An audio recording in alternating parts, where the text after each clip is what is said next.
Maths master corner में खुशामदीद। आज हम स्टार्ट कर रहे हैं एक्सरसाइज 3.4 और ये एक्सरसाइज जो है वो आपकी वर्ड प्रॉब्लम है जो कि एप्लीकेशंस ऑफ मैट्रिसेस है।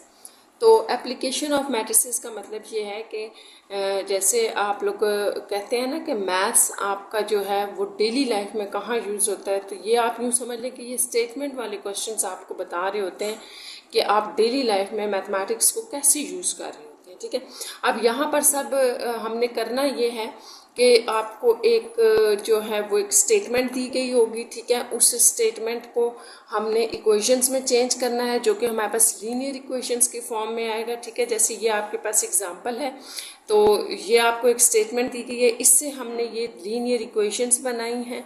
ठीक है, अननोन को लेट करके दो इक्वेशंस बनाई हैं। इन इक्वेशंस से हम इनको मैट्रिक्स फॉर्म में चेंज करेंगे और फिर आप इसके ऊपर जो है वो जो दो मेथड आपने पढ़े हुए हैं, एक इन्वर्जन मेथड, ठीक है, और एक क्रैमर रूल, तो जो आपको सही लगता है वो लगा के तो आपने इनको सॉल्व करना है, यानी कि जो आपकी लीनियर इक्वेशंस के अंदर वेरिएबल इन्वॉल्व हैं उनको फाइंड आउट करना है एक्स वाई को। तो चलिए हम इसको स्टार्ट करते हैं एक्सरसाइज के क्वेश्चन से।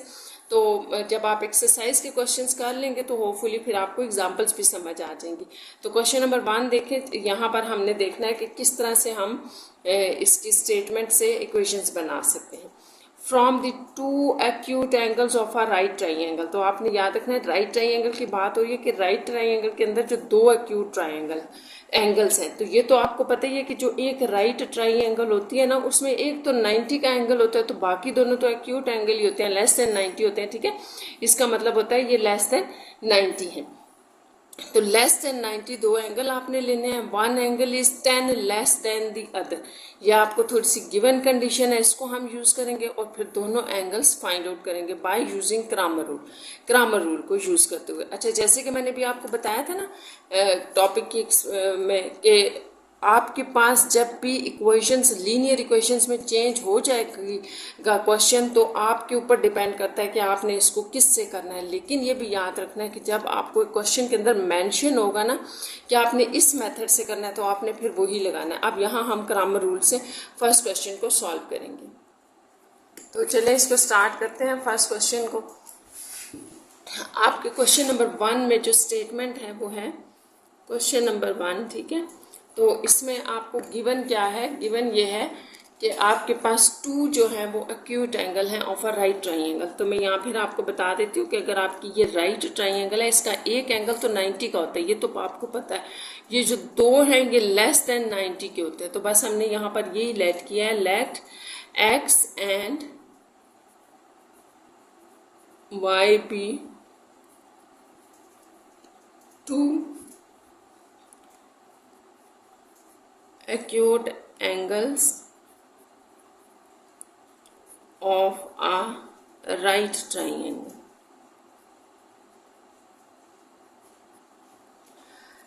तो जो आपको एक बात हम यहाँ गिवन कंडीशन लिखने से पहले एक चीज़ अपने पास से लिखेंगे। आपको पता है कि जो भी ट्राइंगल होती है उसमें तीनों एंगल्स का जो सम होता है वो 180 के इक्वल होता है। तो इसको हम यहाँ यूज़ करेंगे इस बात को कि as we know that sum of three angles is equals to 180। ठीक है, इसको आप लिख सकते हैं सम ऑफ थ्री एंगल्स। तो ये हमने यूज़ किया है कि सम ऑफ थ्री एंगल्स जो होते हैं वो 180 के इक्वल होते हैं। देखिए यहाँ पर हमने दो, एक 90 का एंगल है राइट एंगल ट्राइंगल में और दो एक्यूट थे, तो उनको हमने ये कर लिया। यहाँ से आपके पास X Y is equals to 90 उस तरफ चला जाएगा, तो 180 माइनस 90 हो जाएगा। तो ये आपके पास x plus y is equals to 90, ये एक इक्वेशन बन गई है। ठीक है, अब आप आ जाए गिवन कंडीशन पर। तो जो गिवन थी आपको, तो गिवन कंडीशन जो है वो आपकी ये है। आप गिवन कंडीशन को एक दफ़ा फिर पढ़ लें कि यहाँ पर था कि one angle is 10 less than the other, ये आपको गिवन कंडीशन थी। तो one angle is less than 10 the other angle than the other angle. तो ये बड़ा आसान सा है कि अगर हम दोनों एंगल्स को इक्वल रखना चाहते हैं तो एक एंगल में से 10 माइनस करना पड़ेगा जिससे वो दूसरे के इक्वल आ जाएगा। देखो इसमें से अगर हम 10 माइनस कर रहे हैं, लेस कर रहे हैं, तब ये इसके इक्वल आएगा। तो वन जो एंगल है वो दूसरे में से 10 माइनस करने से आएगा। तो ये गिवन कंडीशन थी। इसको भी आप उसी तरह इक्वेशन की फॉर्म दे दें जैसे लीनियर इक्वेशंस में हमने पढ़ा था कि एक्स वाई एक तरफ होंगी और कांस्टेंट आपका एक तरफ होगा। तो ये आपकी वो दूसरी इक्वेशन है। अब हम इन दोनों को लिख लेते हैं अगेन से। तो ये आपकी एक इक्वेशन थी, ये आपकी दूसरी है। तो अब आपने यहाँ से आगे उसी तरह से करना है कि दो इक्वेशंस आ गई हैं और इनको मैट्रिक्स फॉर्म में हमने लिखना है। तो ये x plus y x minus y is equals to 90 minus 10, क्योंकि हम इन्हें सॉल्व करने जा रहे हैं ना, एक्स वाई की वैल्यूज़ फाइंड आउट करेंगे मैट्रिसेस को यूज़ करते हो। यहाँ आप कोफिशिएंट्स लिख लें, यहाँ पर -1 बन जाएगा, एक्स वाई और 90 और 10, ठीक है। इसके बाद आप लेट करते हैं, इसको a लेते हैं, इसको x और इसको b, ठीक है। तो आप अपना a सिलेक्ट कर लें, जो आपका a है वो ले लें। फिर देखते हैं क्या करते हैं। हमारा जो a होगा, क्रैमर रूल से याद रखना, हम इसको कर रहे हैं। तो a आपका था 1 1 1 -1। तो सबसे पहले a डिटर्मिनेंट फाइंड आउट करते हैं। यहाँ से आपके पास उसी तरह से इनकी मल्टीप्लिकेशन माइनस इनकी आ जाएगी। तो a डिटर्मिनेंट जो है ना फाइनली आपके पास आ रहा है -1 -2। ये a डिटर्मिनेंट हो गया। नेक्स्ट आपका जो स्टेप होता है, देखें हमने इसको क्रैमर रूल से करना है ना। तो क्रैमर रूल में हमारे पास स्मॉल x किसके इक्वल होता है, ax determinant over a determinant, और y जो होता है वो हम कहते हैं ay ओवर a डिटर्मिनेंट, ठीक है। इस तरह से होता है। तो आप इसको dx या dy में भी लिख लें, नाम से कोई फर्क नहीं पड़ता। या जगह आप ax मैट्रिक्स कहाँ से लाएंगे हम, तो आपको तो पता है कि ये a है, ये आपका a था, और साथ में अपना b भी लिख लें। तो b आपका था 90 और -10 ये था, ठीक है। आप अपने b मैट्रिक्स को जब फर्स्ट कॉलम में रिप्लेस करते हैं तो वो ax मैट्रिक्स बन जाता है a के फर्स्ट कॉलम में, ठीक है। तो सेकंड कॉलम उसका एज इट इज, और जब इसी b को आप सेकंड कॉलम की जगह रिप्लेस करेंगे तो ay बन जाएगा, ठीक है। अभी ax का डिटर्मिनेंट फाइंड आउट कर लेते हैं। बस ये वैल्यूज निकाल ले तो इससे आगे तो बड़ा आसान हो जाता है। 90 को मल्टीप्लाई करें -1 से, -1 इंटू -10, तो ये आ जाएगा -90 और +10, तो ये आपके पास -80 आ गया ax का डिटर्मिनेंट, ठीक है। अब हमारा नेक्स्ट स्टेप है कि हम ay निकाल लें। तो ay आप कैसे लेंगे, देखें जो आपका ay है वो भी a से ही आएगा। सबसे पहले हम a मैट्रिक्स लिखते हैं अपना, और b भी लिख लेते हैं। b था 90 -10। अब इस b को आप जब सेकेंड कॉलम की जगह रिप्लेस करेंगे a वाले के अंदर तो वो ay बन जाएगा 90 -10, और ay का भी आपको डिटर्मिनेंट चाहिए। तो ऐसे प्रॉपर तरीके से आपने करना है, मॉड में लिख के फिर नेक्स्ट स्टेप में आप इसका डिटर्मिनेंट ले लें।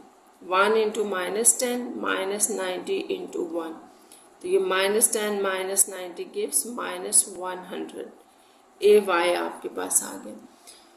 तो अब आपने क्या करना है कि बाय क्रैमर रूल x और y की वैल्यू निकालनी है।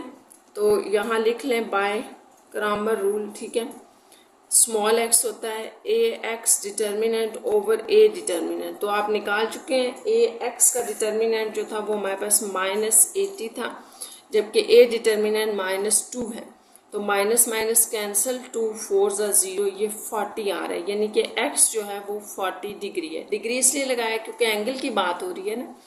नेक्स्ट y आपके पास होता है ay का डिटर्मिनेंट ओवर a डिटर्मिनेंट, ठीक है। अब यहाँ पर आपने क्या करना है कि ay का हम डिटर्मिनेंट निकाल चुके हैं -100 ओवर -2, तो ये माइनस माइनस कैंसिल 50, तो ये 50 आ जाएगा। तो y is equal to 50 degree. तो इस तरह से 40 डिग्री और 50 डिग्री ये आपका आंसर है। और ये दोनों देखें एक्यूट एंगल है लेस देन 90, यही आपने फाइंड आउट करना था। नेक्स्ट हम चलते हैं क्वेश्चन नंबर 2 की तरफ। उसकी स्टेटमेंट आप पढ़ लें, समझ लें और फिर हम उसको लिख लेते हैं। क्वेश्चन नंबर 2 में है, in a quiz Abdullah correctly replied 15 out of 20 questions from literature and science. ठीक है, अब्दुल्ला ने एक क्विज सॉल्व किया है, उसमें वो रिप्लाइड करता है 15 क्वेश्चंस का रिप्लाइड कर रहा है आउट ऑफ 20 में से। ठीक है, लिटरेचर एंड साइंस दोनों के मिला के। ठीक है, गेटिंग ₹125 और 125 गेट करता है। If every correct literature reply is credited by 5 and every correct science replies is corrected by 10। तो ये आपको सारी गिवन कंडीशंस है। मैं साथ साथ इसको ना एक एक स्टेटमेंट पढ़ के साथ साथ सॉल्व करती जाती हूँ ताकि आपको पता चल जाए। लिख लेंगे ना साथ तो फिर स्टेटमेंट पढ़ने का भी आपको फ़ायदा है। क्वेश्चन नंबर 2 साथ साथ हम रीड करके इसको लिखते जाते हैं। देखें, सबसे पहली बात तो ये है कि हमारे पास यहाँ पर जो क्विज है अब्दुल्ला ने जो दिया है वो 2 सब्जेक्ट से रिलेटेड बात हो रही है, लिटरेचर और साइंस। तो चले हम लेट कर लेते हैं। लेट आप ये लिख लें कि जो आपका लिटरेचर है, इनके ना पहले हम इनको कर लेते हैं कि सिंबॉलिकली हम इनको किससे रिप्रेजेंट कर रहे हैं। तो लिटरेचर रिप्लाईज लिख लेते हैं कि अगर वो एक्स है। इसी तरह आपके पास जो साइंस रिप्लाईज हैं, लेट्स सपोज वो y है। तो अब आप आ जाएं गिवन कंडीशन पर, पहली गिवन कंडीशन पर। ठीक है, तो पहली गिवन कंडीशन ये थी,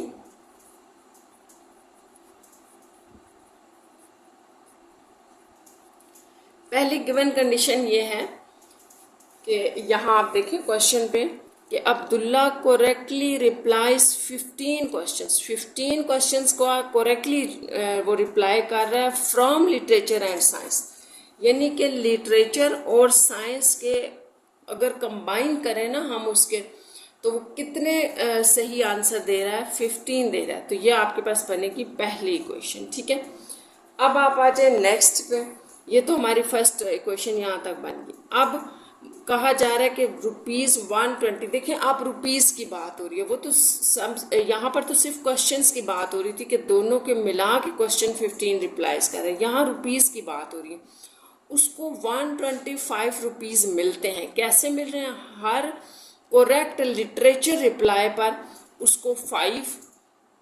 तो अगर हर करेक्ट लिटरेचर पे उसको 5 मिल रहे हैं तो आप इसको लिखेंगे 5x, क्योंकि लिटरेचर आपने x को कहा हुआ। तो x जितने भी होंगे, लेट्स सपोज अगर 5 लिटरेचर 3 क्वेश्चंस ठीक थे तो 3 into 5 ही आप करेंगे ना, क्योंकि 5 उसको किस पे मिल रहे हैं, लिटरेचर पे। इसमें हम प्लस कर देंगे। नेक्स्ट आपका इसी लाइन में आगे क्वेश्चन है कि and every correct science replies is credit by 10। तो 10 उसको मिल रहे हैं हर साइंस के ऊपर, 10 मिल रहे हैं हर साइंस के करेक्ट आंसर के ऊपर। ठीक है, तो ये आपने करना है कि हर लिटरेचर पे उसको 5 मिल रहे हैं, हर जो है वो साइंस के रिप्लाई के ऊपर उसको 10 मिल रहे हैं, और मिला के उसके पास जो टोटल अमाउंट बन रही है वो 125 है। तो ये ज़्यादा इम्पॉर्टेंट है कि आप क्वेश्चन को कैसे अंडरस्टैंड कर रहे हैं और फिर उसकी इक्वेशंस बना रहे हैं। इससे आगे बहुत आसान है। ठीक है, then find the number of correct replies of literature and science. तो आपने लिटरेचर के रिप्लाईज और साइंस के रिप्लाईज दोनों बताने हैं कि क्या है। तो इसका मतलब यही है कि आपने एक्स वाई बताना है। तो यहाँ पर मैं आपको इस क्वेश्चन को सॉल्व करने से पहले एक और चीज़ बता देती हूँ जो आपके स्टेटमेंट्स के क्वेश्चन में हेल्पफुल होगी, और वो ये है कि आपने हमेशा याद रखना है स्टूडेंट्स कि जब भी आपसे स्टेटमेंट के क्वेश्चन में एंड में जो चीज़ पूछी जाती है ना, एंड जैसे ये लिखा है find the number of, find जहाँ लिखा होता है ना, उसके बाद जो चीज़ दी होती है ना उसको आपने लेट करना है एक्स और वाई। ये याद रखना है आपने। फाइंड आपने क्या करना है, लिटरेचर और साइंस तो यही एक्स एंड वाई होंगे। यहाँ जैसे ऊपर वाले एंगल में क्या था, फाइंड बोथ एक्यूट एंगल, तो बोथ एक्यूट एंगल का हमने एक्स और वाई को दोनों को ले लिया। तो ये स्टेटमेंट के क्वेश्चंस में आपने याद रखना है कि फाइंड जहाँ पर होगा, फाइंड के बाद जो चीज़ आपसे पूछी गई उसको आपने एक्स और वाई लेट करना।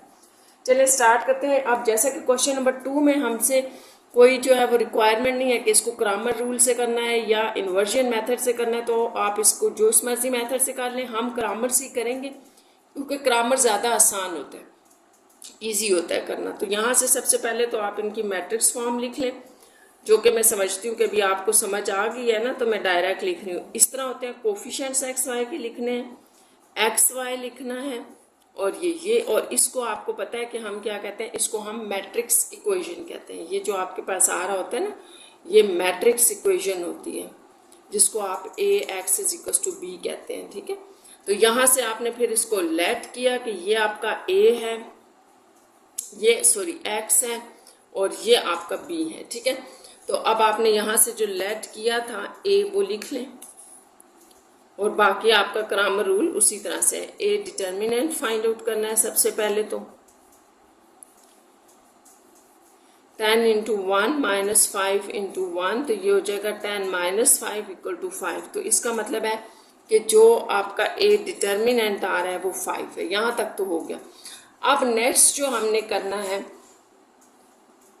वो है आपका ए एक्स, ठीक है। ए एक्स मैट्रिक्स हम कैसे फाइंड आउट करेंगे,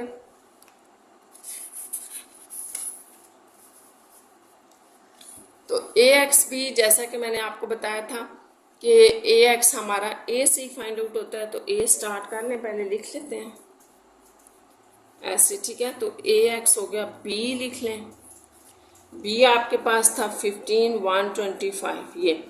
तो जब आप b को फर्स्ट कॉलम में रखते हैं, यानी कि x वाली, ये x के कोफिशिएंट्स होते हैं ना, x वाले कोफिशिएंट्स में लिखते हैं, तो ये ए एक्स मैट्रिक्स बन जाता है, या आप इसको dx भी कह सकते हैं, ठीक है। तो ये बन जाएगा 15 125 110, ठीक है, ये आ जाएगा आपके पास। और इसी ए एक्स का डिटर्मिनेंट आप ले लें, तो ये आपके पास आ जाएगा 15 इंटू 10 माइनस 1 इंटू 125, ये 150 माइनस 125 आ जाएगा। यहाँ से आपके पास सिंपल 25 रह गया, ए एक्स ये आपके पास आ गया, ठीक है। अब आप यहाँ पर देखें, ए वाई में लिख रही हूँ, कैसे लिखेंगे इसको यहाँ पर फिर देख लें एक दफ़ा कि अब आप अपना बी जब उठा के ए के सेकेंड कॉलम वाली जगह रिप्लेस करेंगे तो वो ए वाई बन जाएगा, और ये वैल्यू एज इट इज़ होगी। तो फिर देखें यहाँ आ जाएगा 1 5 15 125, सिंपल हमने ए के सेकेंड कॉलम में बी रिप्लेस कर दी। तो ए वाई का डिटर्मिनेंट आपके पास आ जाएगा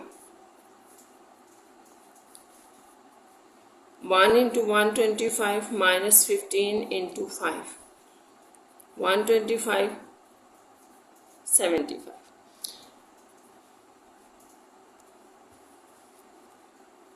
अच्छा, ये आपके पास बन जाएगा 50 ए वाई डिटर्मिनेंट।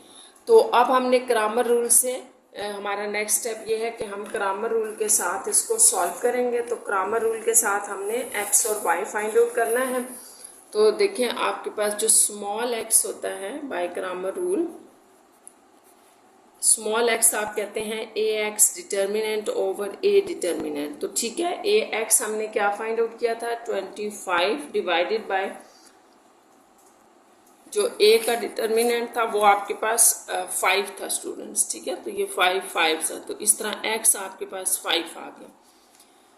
नेक्स्ट आपके पास था स्मॉल वाई, वो होता है A Y determinant over A determinant. तो ए वाई हमने फाइंड आउट किया था 50 डिवाइडेड बाय 5, ए डिटर्मिनेंट 5, तो ये आपके पास आ गया 10। तो इस तरह से जो आपके पास एक्स और वाई की वैल्यूज़ आ रही हैं वो 5 और जो है वो 10 है। इसका मतलब है कि एक्स जो था वो आपका लिटरेचर था, यह आपने याद रखना है, ठीक है। इसको चलें ऐसे लिख लेते हैं, लिटरेचर था, ठीक है। और वो आ गया 5, और वाई जो था वो था साइंस, तो ये आपके पास आ गया 10। तो ये आपके करेक्ट आंसर्स हैं। क्वेश्चन नंबर 3 की स्टेटमेंट पढ़ लेते हैं। इसमें क्या है, if Asad bought 3 notebook and 2 books paying 600 and Iman bought 4 notebooks and 1 book paying rupees इतने, ठीक है।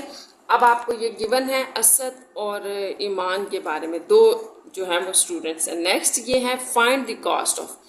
तो जैसे कि मैंने आपको स्टूडेंट्स बताया था ना कि फाइंड के बाद ही आपको पता चलेगा कि आपने लेट किसको करना है। तो अब यहाँ से लेट क्या होगा, कॉस्ट ऑफ ईच नोटबुक। इसका मतलब कि कॉस्ट ऑफ ईच नोटबुक को आप जैसे एक्स कह लेना और कॉस्ट ऑफ ईच बुक को आप वाई कह लेना, और फिर हम इनको लेट करने के बाद आएंगे गिवन कंडीशन के ऊपर। गिवन स्टेटमेंट्स दी हुई ये जो स्टेटमेंट्स हैं आपको, इनमें से हम जो है वो इक्वेशंस बनाएंगे दो, और इनको फिर सॉल्व कैसे करना है, यूज ग्रामर रूल, क्योंकि लिखा हुआ है ग्रामर रूल तो फिर ये ग्रामर रूल से ही करना पड़ेगा। ठीक है, चलिए क्वेश्चन नंबर 3 स्टार्ट करते हैं। तो जैसे कि मैंने आपको बताया ना, लेट करने का तरीका बताया कि लेट कैसे करना है, जो क्वेश्चन में फाइंड के नाम से दिया होगा। ठीक है, तो यहाँ पर हम करते हैं let cost of each notebook जो है वो x है, और कॉस्ट ऑफ ईच बुक कर लें। ठीक है, वो हो गया y। ये तो हमने लेट कर ली, ये हमारा पहला स्टेप होता है लेट करना। ठीक है, इसके बाद हम लिखते हैं गिवन कंडीशन। तो चेक करें आपको गिवन कंडीशन क्या है।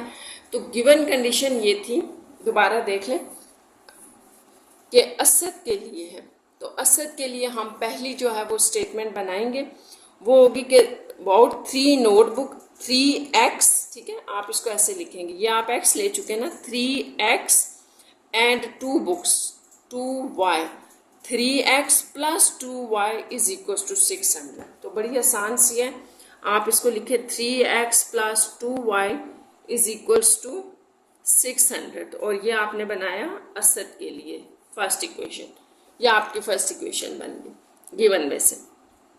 ठीक है, अब नेक्स्ट जो है वो हमने बनाना है ईमान के लिए। तो ईमान के लिए भी आप लाइन पढ़ लें। देखें यहाँ पर भी आपके पास है अबाउट 4 नोटबुक्स, यानी कि x,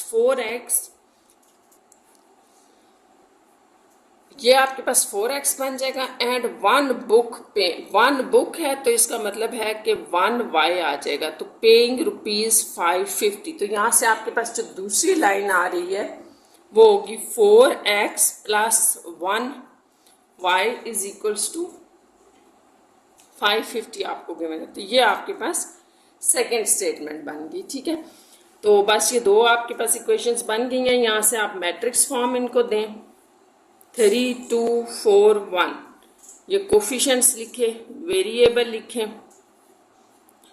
और ये आपके कांस्टेंट हैं। इसके बाद आपका नेक्स्ट स्टेप होता है लेट करने का। इसको आप लेते हैं a, ये x और इसको b। तो क्वेश्चन नंबर 3 में भी स्टूडेंट्स आपको ब्रैकेट में गिवन था यूज ग्रामर रूल, तो हम यहाँ ग्रामर रूल लगा। सबसे पहले तो ग्रामर रूल में आपने a जो लिया है उसका आपको डिटर्मिनेंट लेना पड़ेगा। ठीक है, सबसे पहले फिर आप अपना a लिख लें,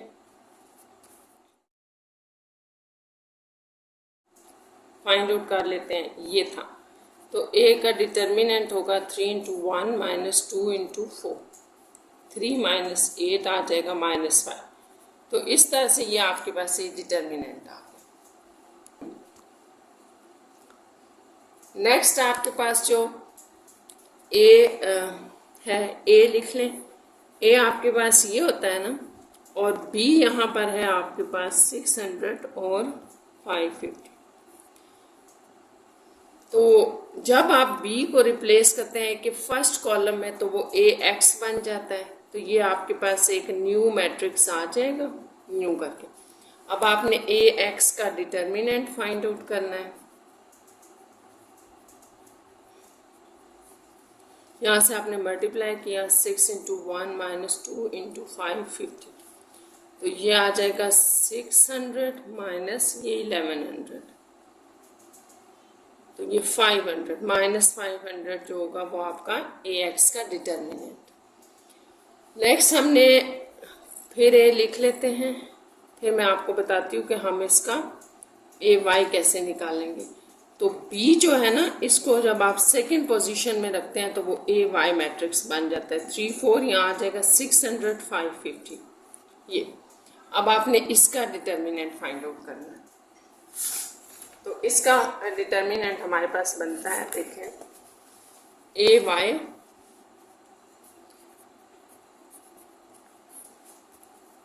3 600 और 4 550 ये। 3 इंटू 550 माइनस 600 इंटू 4। तो इसको देख लेते हैं, ये हमारे पास क्या बन रहा है,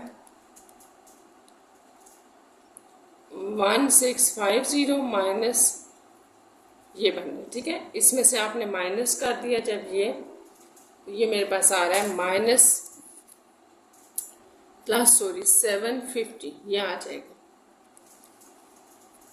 ये आपका था ए वाई का डिटर्मिनेंट। ये ठीक कर लेंगे, माइनस ही बनता है, ये बड़ी वैल्यू है वो छोटी है। ठीक है, तो चलें, ये हो गया। अब आपने क्या करना था कि क्रैमर रूल से हमने स्मॉल एक्स की वैल्यू निकालनी है। तो ये हमारे पास क्या होता है, A X determinant over A determinant. तो ए एक्स आप ले चुके हैं, ए एक्स हमारे पास था, ए एक्स का डिटर्मिनेंट -500। ठीक है, और ए का जो डिटर्मिनेंट था आपने भी देख लेना 5 था, माइनस माइनस कट जाएंगे, यहाँ आपके पास रह जाएगा 500। तो ये आपके पास आ गया 100, ये हो गया। अब आपने जो y की वैल्यू निकालनी है, तो A Y determinant over A determinant था, तो ए वाई हम निकाल चुके हैं -750 ओवर -5, माइनस माइनस काट के 5 1s 5 5s और 0, तो y आपके पास आ गया 150। तो इस तरह से जो आपके पास x और y की वैल्यू आ रही है वो आपके पास 100 और 150 है। या आप इसको कह सकते हैं कि x इज इक्वल्स टू, हमारे पास क्या थी, कॉस्ट ऑफ नोटबुक थी। ठीक है, यही हमने सपोज किया था, तो वो हो जाएगी 100 रुपीज़ 100, और y हमारे पास थी कॉस्ट ऑफ बुक, तो वो हो जाएगी ₹150। तो ये आपका आंसर है। नेक्स्ट हम चलते हैं क्वेश्चन नंबर 4 की स्टेटमेंट में। ठीक है, तो 4 देखते हैं, 4 में क्या है। 4 की स्टेटमेंट आप पढ़ लें। 4 में है sum of ages of 2 sisters Sundas and Zainab is 22। If Sundas is 1 year older than twice the age of Zainab, ठीक है, find the ages of both the sister। तो यहाँ पर आप देख लें, फिर find आ गया, find के बाद ages of both sister using matrix inversion method। अच्छा, दोनों की एजेस की बात हो रही है ना, तो आपने फिर क्या करना है कि यहाँ पर इसका मतलब है कि हम दोनों सिस्टर्स की एज को x और y लेंगे, और फिर यहाँ पर फर्स्ट स्टेटमेंट के अकॉर्डिंग सम ऑफ एजेस, दोनों की सम ऑफ द एजेस जो होगा वो 22 होगा, और सेकंड जो हमारे पास इक्वेशन होगी वो हम यहाँ से लेंगे। ठीक है, तो इसको हम स्टार्ट करते हैं क्वेश्चन नंबर 4। तो सबसे पहले जैसे मैंने आपको बताया कि आपने एजेस लेट करनी है। ठीक है, एजेस लेट कैसे करेंगे हम, यहाँ हम लिख लेते हैं question number 4, let age of the Sundas, इसको हम ले लेते हैं x। ठीक है, और जो आपके पास एज ऑफ ज़ैनब है वो है y। तो अब आप आ जाएं गिवन कंडीशन के ऊपर। तो पहली गिवन कंडीशन आपके पास क्या थी, गिवन कंडीशन पहली है कि sum of both ages is equals to 22। तो ये आपकी तो बन गई फर्स्ट इक्वेशन। सेकंड जो आपके पास इक्वेशन है वो आपने बड़े ध्यान से बनानी है। देखें, लिखा है if Sundas is 1 year old। अगर सुंदस जो है ना, अब बात यहाँ हो रही है कि जो सुंदस है यानी कि जो x है, x जो है, ठीक है, सुंदस को हमने क्या लिया हुआ है, x लिया। जो x है आपके पास वो 1 year older है, 1 साल बड़ी है, then twice the age of Zainab. अगर ज़ैनब की एज को 2 कर दिया जाए यानी कि 2y से, तो 2y से x जो है वो 1 साल बड़ा है। तो आप इसको यूं करेंगे कि देखिए, मैं इसको इस तरह से लिखूंगी कि यहाँ हम रखते हैं 2y, यानी कि ये जो है ये ज़ैनब की एज है, ये सुंदस की। तो जो सुंदस है वो ज़ैनब की एज को अगर आप डबल कर दें तो भी 1 साल ये बड़ी है। अगर ये ज़ैनब बड़ी है, इससे 1 साल बड़ी है, तो इसका मतलब है कि सुंदस को की एज को ट्वाइस करने के बाद इसमें 1 year ऐड भी करना पड़ेगा। 1 year ऐड करेंगे तब वो इक्वल आएगी ज़ैनब की एज के। तो इसको आपने अच्छी तरह से समझ लेना है सुंदस की एज के। ठीक है, तो आपने इसको इस तरह से दोबारा से इसको समझ लें कि जब आप ज़ैनब की एज को डबल कर रहे हैं तो वो सुंदस की एज के इक्वल नहीं आ रही, क्योंकि अभी भी सुंदस 1 ईयर बड़ी है।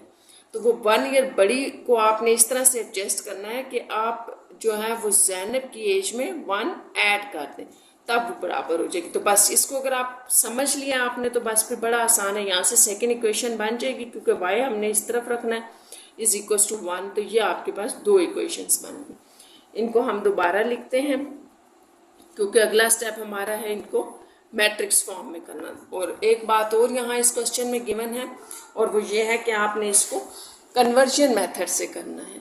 तो वो भी कर लेते हैं कन्वर्जन मेथड से, सॉरी इन्वर्जन मेथड से। तो यहाँ पर हमने इसको मैट्रिक्स फॉर्म में करना है। तो यहाँ पे आप ना डायरेक्ट ये लिख लें, coefficients of x y z, x y और 22 1, ठीक है। तो इन्वर्जन मेथड आपने याद रखना है क्या है। उसके बाद हमने लेट किया है इसको a, इसको x और इसको b।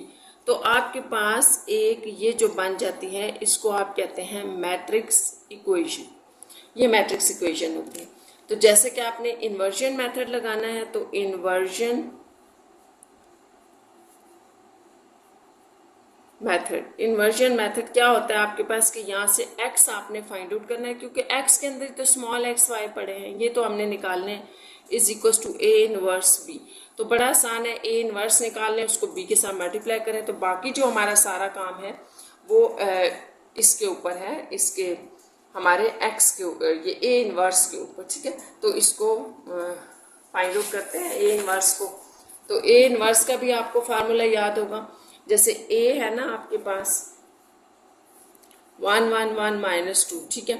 इसका डिटर्मिनेंट निकालें, क्योंकि जो हमारे पास a इनवर्स है वो होता है 1/a डिटर्मिनेंट और एडजॉइंट ऑफ a। तो हम यही करने जा रहे हैं, पहले डिटर्मिनेंट फाइंड आउट कर रहे हैं, फिर हम इसका एडजॉइंट भी निकाल लेंगे। तो a आपके पास आ जाएगा, इनकी मल्टीप्लिकेशन है माइनस इन दोनों की मल्टीप्लिकेशन, तो ये -2 -1 आपके पास आ गया -3। तो ये आपका a डिटर्मिनेंट है। इसका मतलब कि ये नॉन सिंगुलर है, नॉट इक्वल्स टू 0 है। इसके बाद आपने एडजॉइंट ऑफ निकालना है, तो a लिख लें पहले। एडजॉइंट ऑफ a आपके पास होगा, इन दोनों की प्राइमरी डायगोनल में हम पोजीशन चेंज करते हैं, जबकि सेकेंडरी में हम साइन चेंज करते हैं। तो ये आ गया, सेकेंडरी डायगोनल पे हमने साइन प्लस प्लस थे माइनस कर। नेक्स्ट आपके पास था a इनवर्स, तो 1/a डिटर्मिनेंट जो कि -3 और साथ में आपका एडजॉइंट लग गया। इसको यही रहने दे, ठीक है। अब मैंने आपको बताया था x को लिख लें, वो a इनवर्स b है। अब हमारा नेक्स्ट काम है यहाँ से कि हम इनको मल्टीप्लाई कर दें। तो a इनवर्स को आप इसी तरह से ये रहने दें, ठीक है। हम एंड पे जो ये 3 है ना, ये मल्टीप्लाई कर देंगे। ये मैंने आपको बताया था कि सब इनवर्स का ये जो बाहर आपके पास डिटर्मिनेंट होता है ना, इसको एंड पे अप्लाई किया करें, ये आसान हो जाता है करना। b जो था वो आपके पास ये था, ठीक है। अब सिंपल मल्टीप्लिकेशन करनी है, तो इसको रखें बाहर। यहाँ मल्टीप्लिकेशन उसी तरह से होगी जैसे आप करते हैं, फर्स्ट रो को फर्स्ट कॉलम से मल्टीप्लाई करना है, पहला नंबर पहले से मल्टीप्लाई होगा और फिर प्लस दूसरा नंबर दूसरे से, ये नंबर यहाँ मल्टीप्लाई कर। सेकेंड रो पे आ जाए, फर्स्ट नंबर फर्स्ट से multiply plus second number second से। तो बस यहाँ तक अगर मल्टीप्लिकेशन हो गया तो सिंप्लीफिकेशन का।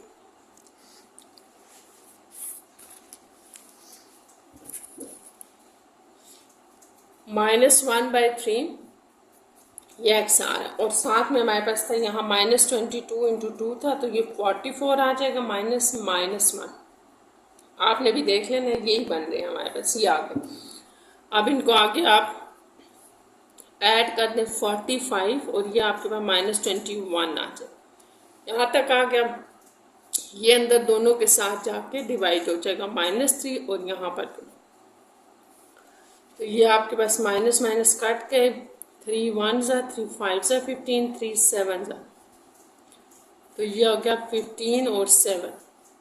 ये था x। अब आपने याद रखना है कि ये जो x था ये क्या था, ये स्मॉल x और y को हमने लेट किया हुआ था। तो according to the given sorry, equality of the matrices x is equals to 15 and y is equals to 7. तो इस तरह से जो x था आपके पास, आपने याद रखना है, इसको हमने क्या लेट किया था, ये सुंदस की एज थी, ठीक है, एज ऑफ सुंदस थी, तो वो होगी 15 ईयर्स, ऐसे करना है आपने। और y जो थी वो आपके पास थी एज ऑफ, सेकेंड नेम था आपके पास जैनब, तो वो होगी 7 ईयर्स। तो इस तरह से यहाँ पर आपके ये क्वेश्चन नंबर 4 तक कंप्लीट हो गए।